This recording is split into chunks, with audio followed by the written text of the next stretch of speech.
Сәлеметсіңдер ме, құрметті оқушылар? Бүгін сіздермен информатика сабағында өтетін тақырыбымыз Microsoft Word'да мәтіндік процесінің графикалық мүмкіндіктері. Бүгін біздің өтетін мақсатымыз сіздермен кесте жасауды, яшықтарды қосуды алып тастауды, және де яшықтарды біріктіруді үйренеміз. Жоспарымыз кесте дегеніміз не? Кесте жасау әдістерін, яшықтарды біріктіру және бөліктерге бөлу операцияларын жасаймыз. Кесте дегеніміз не? Кесте дегеніміз жолдар мен бағандардан реттеліп берілген ақпарат. Кесте жолдар мен бағандардың қандай да бір санынан тұруы мүмкін. Мен сіздерге айтып кеттім, кесте дегеніміз ол бағандар мен жолдардан тұрады деп. Осы бағандар мен жолдардың қиылысуын біз ұяшық деп атаймыз. Қазір сіздермен біз Microsoft Word'да кестенің құрудың әдіс тәсілдерін үйренеміз. Қою, кесте қосу, қою, кесте қосу, қою, кесте салуды сіздермен қазір үйренеміз. Міне, сіздердің алдарыңызда Microsoft Word'дың таза парақшасы ашылды. Бірінші әдіс тәсіліміз ставка қою, және айтып кеттім бе, ставка қою, кесте қою. Ставка таблицы. Міне көріп тұрсыздар, число столбцов деп тұр. Число строк.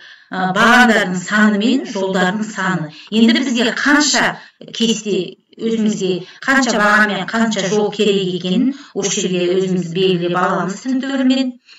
Мысал үшін 6 баған және де 7 жол керек. Өкпе батырмасын басу арқылы біз міне бірінші кестені құрдық сіздермен. Енді келесі кесте құру ставка таблица кесте.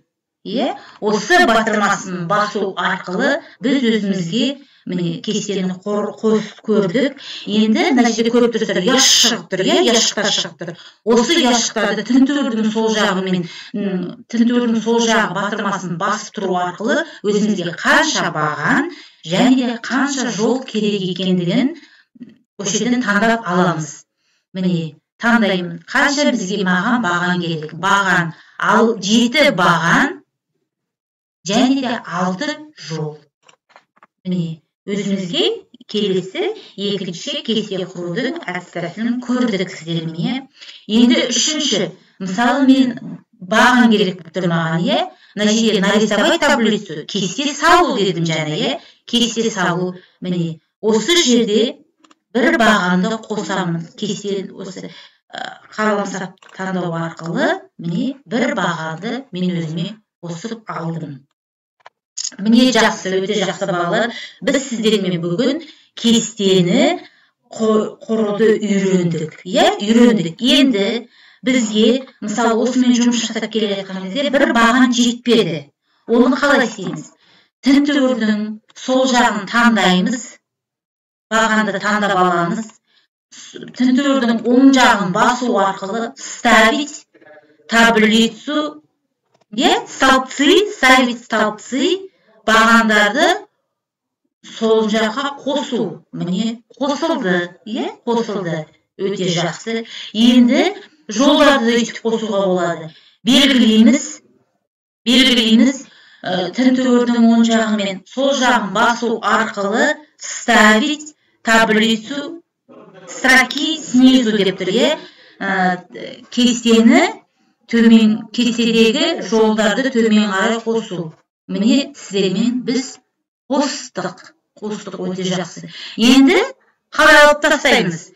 Жаңа біз айттық, жұмыс жасап келе жатқан кезде, егерде артық болса бағанды белгілейміз, тінтөрдің сол жағын басу арқылы удалить столбецті бағанды өшіру арқылы алып тастаймыз.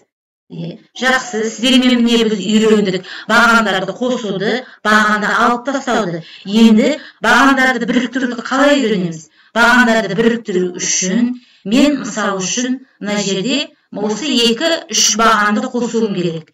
тінтөгүрдің сол жағымен басу таңдау арқылы объединить ячейки, ұяшықтарды біріктіру командасын орындау арқылы мен ұяшықтарды біріктірдім сіздермен. Өте жақсы. Балалар, міне сіздермен біз кесе құруды, кесе салуды, бағандарды қосуды, алып тастауды және ұяшықтарды біріктіруді үйрендік пе?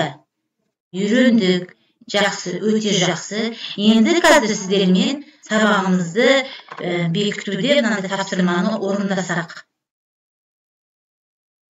Міне әрекеттер және командалар. Енді осы әрекеттердің біз командаларын табуымыз керек. Кесе құру. Таблица, добавить таблицу. Өте жақсы. Кесеге баған қосу. Таблица, добавить столбцы. Жақсы. Кесеге жол қосу. Таблица, добавить строки. Строку. Кеседегі ұяшықтарды бөлу. Таблица, разбить ячейки. Кеседегі ұяшықтарды біріктіру. Таблица, объединить ячейки. Кеседегі жолды өшіру. Таблица, удалить строки. Өте жақсы балалар. Біз сіздермен бүгін міне кесе жасауды үйрендік. Үйге